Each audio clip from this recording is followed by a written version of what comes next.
What event do you think might trigger negotiations and this armistice? You speak about 6 months, 1 year, but what event could happen then?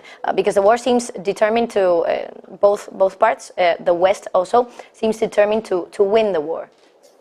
Well, to be honest, it would not be an event, it would be a non-event. It would be the failure of a Ukrainian counteroffensive, as well as a failure of the Russians to seize any more territory in their attempts to perhaps expand their territory up around Kharkiv, or even their grander objectives to seize more of Ukraine's southern coast.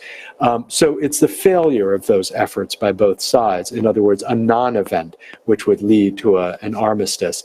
But as I said, at the moment, Ukraine is probably in a good position to possibly achieve some of its objectives in the next 6 weeks. So all talk of armistice is really in the future, far into the future, of at least 6 months to a year.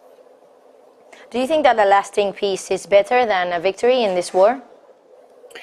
Well, a lasting peace is difficult. I mean, if you ask the Koreans, they really don't have a lasting peace. There's considerable conflict between North and South Korea. The country remains divided, and an armistice was not a happy conclusion to that war. In the Ukrainian situation, I think the best situation, in my point of view, is for international law to prevail, and that would be, frankly, the ejection of Russian forces from Ukraine.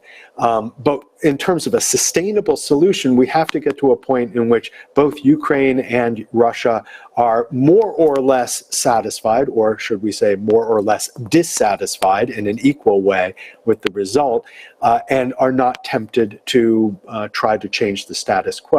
I put the onus on Russia in this case because, of course, it is the invading party, and we have to ensure that Russia is not tempted to invade Ukraine again, and that it is secure behind its, established borders prior to the seizure of territory in 2014.